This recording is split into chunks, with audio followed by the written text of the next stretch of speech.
Hello friends, welcome to Contra Investing. This is Gurvinder Malhotra and I am a SEBI registered research analyst. So before starting this video, this is standard warning and disclaimer. So please go through the standard warning and disclaimer. तो आज का जो video है वो हम market outlook पे लेके आए हैं कि जो अब तक देखिए हमने काफ़ी बड़ी रैली देखने को मिली बॉटम से 22,200 के लेवल पे निफ्टी ने स्पॉट लिया, जो हमने डिस्कस भी किया था कि कहीं ना कहीं 22,500 के आसपास हमें एक बॉटम हम बनता हुआ देख सकते हैं। And now the question is वार के अगर हम चांसेस यहाँ पे बनते हैं कि वार ख़त्म होती है तो क्या यहाँ से रैली कंटिन्यू रहेगी या क्या आगे जो लोग अभी जिन लोगों ने बॉटम पे बाय किया है दे आर कंफ्यूज कि क्या हमें प्रॉफिट बुक कर लेना चाहिए, तो या जिन लोगों ने एंट्री नहीं किया मिस कर दिया क्यों अब now can they enter now इतनी बड़ी रैली के बाद, और should they wait for the dip. तो let us see try to answer these questions. तो चलिए स्टार्ट करते हैं और हम डिस्कस करेंगे कि यहाँ पे कहाँ हमें कुछ अपॉर्चुनिटीज़ हमें एक्सप्लोर कर सकते हैं। तो थोड़ा और different Nifty small cap bank Nifty और ये सभी का चार्ट हम थोड़ा सा ट्राई करेंगे एक्सप्लोर करने का। तो चलिए स्टार्ट करते हैं। लेट अस सी यहाँ पे निफ्टी का चार्ट हम सबसे पहले देखते हैं। तो निफ्टी के चार्ट में जैसे हमने बात की थी कि बॉटम की 22,000 के आसपास, ये देखिए ये बड़ा सपोर्ट था, तो डेफिनेटली वहाँ पे एक बॉटम बना है। आई होप कि this is the bottom is confirm, तो शायद ये लेवल्स हमें दोबारा अब देखने को नहीं मिलेंगे। तो अब बात है कि आगे क्या सिनेरियो लग रहा है। देखिए अगर हम मंथली चार्ट देखें तो ये एक बड़ा एक ट्रेंड का ब्रेकडाउन यहाँ से आया था मंथली चार्ट पे निफ्टी के। तो अब ये जो कैंडल है और ये जो ट्रेंड लाइन है this will act as a big resistance के रूप में यहाँ पे वे में यहाँ पे एक काम करेगी ये रेजिस्टेंस। और ये मंथली कैंडल भी अगर हम देखते हैं तो वहाँ पे भी 24,989 समथिंग 24,900 के आसपास की एक बड़ी रेजिस्टेंस है। तो अगर यहाँ पे एक पॉजिटिव न्यूज़ भी कंफर्म होती है, वॉर खत्म होता है, तो यहाँ पे दोबारा से लेकिन यहाँ से एक रेजिस्टेंस भी देखने को मिल सकती है। और ये एफआईज की बाइंग भी अभी बहुत अच्छी तरह से वापस नहीं आई, तो जैसे भी मार्केट शायद ऊपर जाएगी तो वहाँ से एफआईज वापस सेल करने आ जाएंगे। तो दीज आर माई व्यू। तो ओवरऑल निफ्टी में अभी कुछ भी कहना कि यहाँ से क्या होगा फर्दर हम नए हाइज देख सकेंगे कि नहीं देख सकेंगे, दैट इज डिफिकल्ट टू से। बिकॉज देखिए कुछ जो लार्ज कैप स्टॉक्स भी हैं, जैसे फॉर एग्जांपल HDFC का चार्ट अगर मैं देख रहा था देन, तो सिमिलरली जैसे निफ्टी में तो उसका मंथली चार्ट भी यहाँ पे ये देखिए ट्रेंड लाइन का ब्रेकआउट हुआ है। तो ये भी एक नेगेटिव है कि इतना बड़ा स्टॉक है तो निफ्टी का ये भी दिस इज कि यहाँ पे ये ट्रेंड लाइन से वापस आएगा तो या दोबारा से अपना अप ट्रेंड यहाँ से ट्रेंड लाइन के ऊपर क्लोजिंग देके दोबारा से एक नया अप ट्रेंड शुरू करेगा। तो ये सब अभी देखना पड़ेगा। बॉटम शायद में भी अभी या तो अगर यहाँ से गिरता है तो क्या यहाँ पे दोबारा से नीचे के लेवल भी देखने को मिल सकते हैं क्या, अगर दोबारा से कहीं निफ्टी में गिरावट शुरू होती है। तो जैसे निफ्टी का जब अगर हम स्पॉट्स लेवल की बात करें तो देन निफ्टी में अगर यहाँ से डिप आती है तो मे बी अगर कुछ भी रीजन से दोबारा से थोड़ी वॉर की खबर आती है तो मे बी जो वेयर आई एम एक्सपेक्टिंग कि जो स्पोर्ट अभी रिसेंट जो लो था 23,500 के आसपास, तो दैट इज़ वो यहाँ से एक स्पोर्ट का काम करेगा। ये वीकली लेवल जो यहाँ से 23,500 के आसपास का एक स्पोर्ट का काम है। और मे बी यहाँ पे 23,800 के आसपास भी हमें 24,000 के आसपास भी एक स्पोर्ट देखने को मिल सकता है। तो देखते हैं कि इस तरह से न्यूज़ फ्लो क्या रहता है जो यहाँ से वॉर के रिगार्डिंग, तो उसके अकॉर्डिंग यहाँ पे हम जो भी करेक्शन भी देख सकते हैं। और अगर वहाँ पे पॉजिटिव न्यूज़ फ्लो आता है तो थोड़ी एक रैली भी मे बी 24,800 900 के लेवल तक हम देख सकते हैं। बट मैं यहाँ से एक्सपेक्ट कर रहा हूँ कि प्रॉफिट बुकिंग यहाँ से आएगी जैसे ही हम एक रेजिस्टेंस के आसपास पहुँचेंगे 24,900 या 25,000 के आसपास एक यहाँ पे प्रॉफिट बुकिंग की हमें देखने को मिलेगी।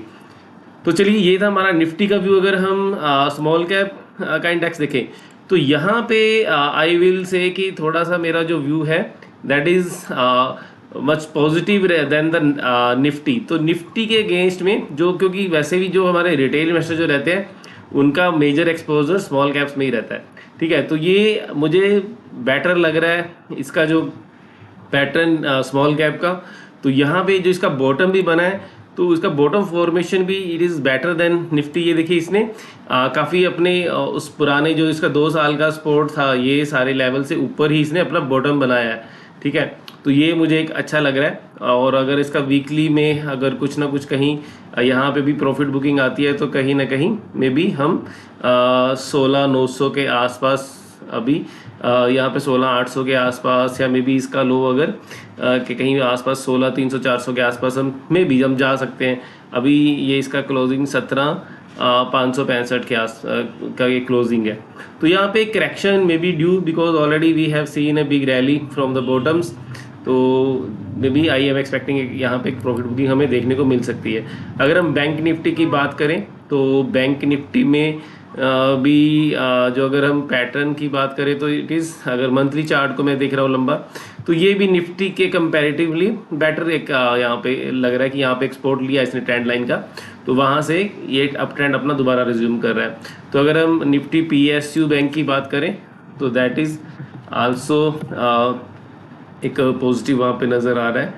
तो Nifty PSU bank, just minute, तो ये भी एक एज़ कंपेयर टू हमारा जो निफ्टी के कंपैरिजन में एक पॉजिटिव यहाँ पे एक व्यू बन रहा है। तो यहाँ से इसका जो ब्रेकआउट लेवल था इसने उसी के ऊपर ही यहाँ से देखिए ये सपोर्ट लिया यहाँ से, तो अभी पॉजिटिव है यहाँ पे। तो कोई मेजर यहाँ पे ट्रेंड में कोई डैमेज नहीं हुआ है निफ्टी PSU बैंक के।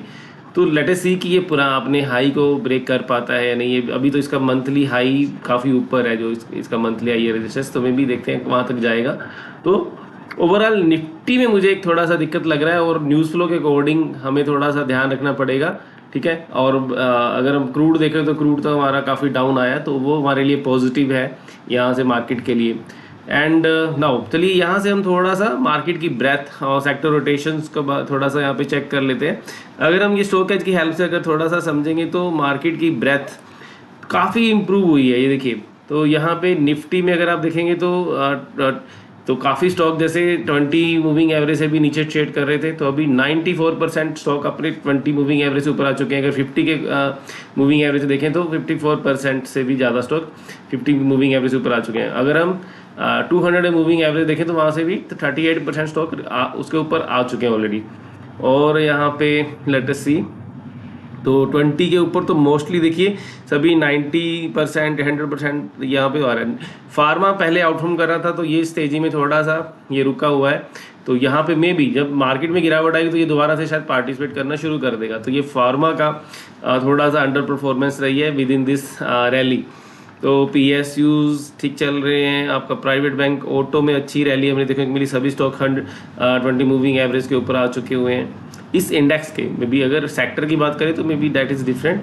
तो ये मोटा मोटा जो मार्केट ब्रेथ अगर आप देख रहे हैं तो काफ़ी इम्प्रूव हुई है। तो अगर हम थोड़ा सा अगर बैक 8 तारीख का एक देखिए, तो ये 8 तारीख को दिस वाज द सिनेरियो, 8 तारीख को ये सिनेरियो था, तो उसके कंपैरिजन में तो काफ़ी इम्प्रूवमेंट हुई है, ठीक है। तो 80% थे, अभी नियर अबाउट 90% से भी ऊपर हो गए हुए हैं, ठीक है। तो अभी हमारे पास यहाँ पे 8 तारीख तक का ही डाटा, इससे पुराना डाटा नहीं है। चलिए, और अगर हम सेक्टर रोटेशन की बात करें तो यहाँ पे सेक्टर रोटेशन को भी थोड़ा हम देख सकते हैं। दिस वन, ये देखिए, तो यहाँ पे शिप बिल्डिंग में सबसे ज़्यादा आपको स्ट्रेंथ नज़र आ रही है। 100% स्टॉक जो है आपके, तो सभी मूविंग एवरेज के ऊपर ट्रेड कर रहे हैं। 100, 50, 20 RSI भी 50 से ऊपर है 100% स्टॉक्स की। और रिलेटिव स्ट्रेंथ जो 55 डेज की, वो भी 100% स्टॉक्स से ऊपर है। एंड पावर सेक्टर भी आप देख सकते हैं कि बहुत पॉजिटिव है। आयरन एंड स्टील, एब्रेसिव तो बहुत छोटा सेक्टर है। एंड यहाँ पे जो नीचे के लेवल पे जो सेक्टर चल रहे हैं, भी टेलीकॉम सेक्टर है, क्रूड थोड़ा सा ठंडा हो गया हुआ है। इन IT सेक्टर सबसे वीक है, लेकिन वहाँ पे भी RSI 98% स्टॉक्स की वहाँ भी 50 से ऊपर जा चुकी है। तो अभी लेकिन SMA जो 100 के ऊपर सिर्फ 6% स्टॉक, बहुत कम स्टॉक है जो 100 डे मूविंग एवरेज के ऊपर अभी पहुंचे हैं। तो रिलेटिव स्ट्रेंथ भी बहुत अभी कम है, सिर्फ 9% स्टॉक जो अभी रिलेटिव स्ट्रेंथ दिखा रहे हैं 55 डेज के बेसिस पे। तो अभी कुछ सेक्टर हैं जो अभी थोड़ा अंडर परफॉर्म कर रहे हैं, जहाँ पे वीकनेस है, और काफ़ी सेक्टर यहाँ से अच्छी स्ट्रेंथ में आ चुके हैं वापस, जैसे जिसमें shipbuilding, power, iron steel, abrasive, ferro manganese, electricals हो गया, आपका लॉजिस्टिक हो गया, कैपिटल गुड्स हो गया। तो ये सेक्टर्स काफ़ी यहाँ पे अच्छा कर रहे हैं। तो ये हमारा sector rotation and this one, और हमने मार्केट ब्रेथ को देखा। और अगर हम एफ की बात करें तो एफ की एक्टिविटी थोड़ी सी यहाँ पे हमने देखा कि इम्प्रूव हुई है। तो अगर हम डेली डाटा यहाँ पे चेक करें तो थोड़ा सा यहाँ पे बाइंग का एक फिगर देखना शुरू हुआ है, बट अभी भी वो उस लेवल की बाइंग नहीं है, ठीक है। और अगर हम FPI सेक्टोरल एक्टिविटीज़ की बात करें तो अदर्स में अभी हमारे पास ये 31 मार्च के बाद का डाटा अभी यहाँ पे अपडेट नहीं हुआ है। तो फाइनेंशियल सर्विसेज में आई थिंक HDFC बैंक की वजह से काफ़ी सेलिंग आई है, एंड ऑटो सेक्टर में सेलिंग आई है, कंस्ट्रक्शन में, मेटल्स में सेलिंग आई है। ये 31 मार्च तक का डाटा है, देखिए, ठीक है। अभी हमारे पास उसके बाद का डाटा नहीं है। तो कैपिटल गुड्स में भी जहाँ यहाँ पे पॉजिटिव थी अप टू 15 मार्च, तो यहाँ भी एक थोड़ी बहुत सेलिंग FIs ने की है, बट नेट अभी भी, क्योंकि यहाँ पे बहुत अच्छी बाइंग यहाँ पे पास्ट में फोर्टनाइटीज़ में काफ़ी बाइंग देखने को मिली, तो थोड़ी बहुत सेलिंग, बट अभी भी इतना नेगेटिव नहीं है, बहुत बड़ी सेलिंग नहीं है। और अगर बाइंग की बात करें तो अदर सेक्टर में यहाँ पे एक्चुअली इसके में क्या ये ले रहा है, आई थिंक मिसलेनियस कुछ कंपनीज यहाँ पे हम ओपन नहीं कर पाएंगे, तो ये ऑप्शन नहीं है यहाँ पे। अदरवाइज हम देख लेते कि अदर्स में ये क्या इंक्लूड कर रहा है। तो IT में सेलिंग अभी भी चल रहा है, धीरे धीरे थोड़ा कम हो गया, लेकिन तो कैपिटल गुड्स में फ्रेश सेलिंग आया है, पावर्स में सेलिंग आया, तो पीछे काफ़ी बाइंग भी हुआ है पावर सेक्टर में। कंज्यूमर ड्यूरेबल में सेलिंग चल रहा है, एंड सर्विसेज में सेलिंग। तो अभी बट बिकॉज ये अभी रैली से पहले का डाटा है, तो अभी हमारे पास 15 अप्रैल तक का डाटा यहाँ पे नहीं है। तो चलिए इतना यहाँ से, अभी कुछ रिसेंट का क्योंकि डाटा नहीं है, तो कहाँ एक्शन हुआ होगा इन 15 दिन में जब ये रैली आई है, तो वो अभी that is difficult to guess. So और एक चीज़ मैं यहाँ पे फोकस जो करता हूँ कि किन स्टॉक्स में आपको बड़ा वॉल्यूम देखने को मिल रहा है। तो मैं जैसे मैंने एक मंथली हाई वॉल्यूम पूरे एक मंथ में जो कहाँ पे बहुत अच्छा वॉल्यूम देखने को मिल रहा है, तो उन स्टॉक्स का मैंने एक स्क्रीन बनाया हुआ है। तो यहाँ पे अगर आप देखेंगे तो जैसे RPIG वेंचर, यहाँ पे IPL की जो ऑक्शन वगैरह हुई थी, तो वहाँ पे अच्छे वैल्यूशन निकल के आए, तो उसकी वजह से इसको काफ़ी बेनिफिट मिला RPIG वेंचर्स, ठीक है।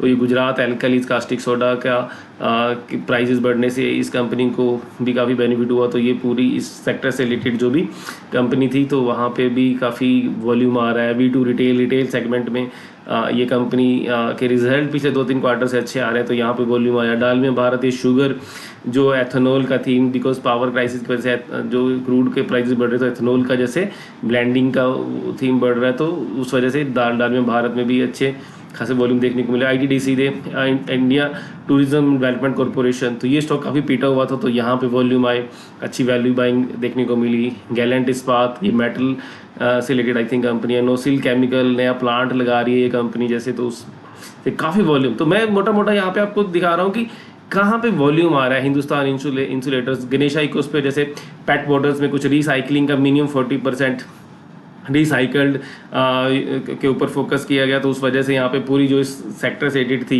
गणेशा इकोस्पेयर था, या आई थिंक यूफ्लेक्स वगैरह कुछ कंपनीज थी, तो जहाँ पे काफ़ी अच्छा वॉल्यूम देखने को मिला। तो लक्स में जैसे काफ़ी बीट एंड आउट स्टॉक था, 4600 के लेवल से 800 पे आया था, तो वहाँ से बाइंग आई, तो ये स्टॉक 70-80% कुछ दिन में ही यहाँ पे रैली दिखा दी स्टॉक ने। तो V2 रिटेल, ये भी रिटेल सेक्टर से, जैसे हमने V-मार्ट में देखा वॉल्यूम। एंजल वन में वॉल्यूम अच्छा आया। लेटेंट व्यू एक IT sector data analytic company है, अपने IPO के प्राइस के बाद, लिस्टिंग के बाद काफ़ी पिट गई थी ये कंपनी, तो उसमें वॉल्यूम आ रहा है। तो इस टाइप से ये कंपनीज़ हैं जहाँ पे काफ़ी अच्छा वॉल्यूम देखने को मिल रहा है। कोहांस में अच्छा वॉल्यूम आया था, PDS में अच्छा वॉल्यूम आ रहा है, इन्फोबीन में आ रहा है। तो ऐसी ये बहुत सारी कंपनीज़ हैं जहाँ पे हमने एक अच्छे वॉल्यूम देखने को मिले, तो यहाँ से आप कुछ एक्सप्लोर कर सकते हैं, क्योंकि जहाँ पे वॉल्यूम है मीन्स यहाँ पे कुछ एक्शन है। ऐसे और भी आप काफ़ी डिफरेंट स्कैन्स की हेल्प से अपॉर्चुनिटी एक्सप्लोर कर सकते हैं, बट ये भी मैं जो मोटा यूज़ करता हूँ कि वॉल्यूम की हेल्प से आपको काफ़ी हेल्प मिल जाती है अच्छी अपॉर्चुनिटीज़ निकालने की, जहाँ पे बड़ा वॉल्यूम आ रहा है।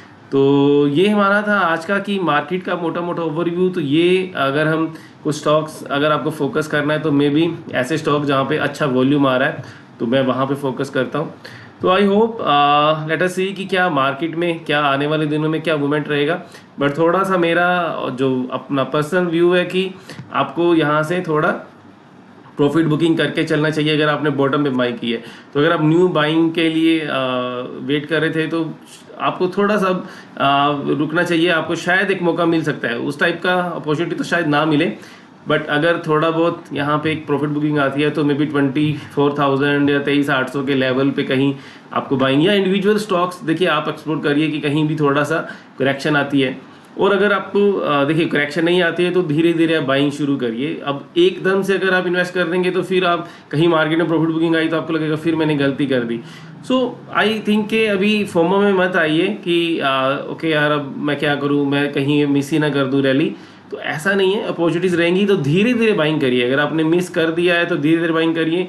और अगर आप एक शॉर्ट टर्म ट्रेडर है तो देखिए उसके लिए तो अपॉर्चुनिटी जैसे जैसे मार्केट अगर ठीक रहता है, अगर मान लीजिए एक दो दिन का न्यूज़ फ्लो, बिकॉज यहाँ पे जो सीज वायर का टाइम एक्सपायर होने वाला है तो थोड़ा वेट करिए। तो देन ट्रेडर्स के लिए तो हमेशा ही मार्केट में अपॉर्चुनिटीज़ हैं।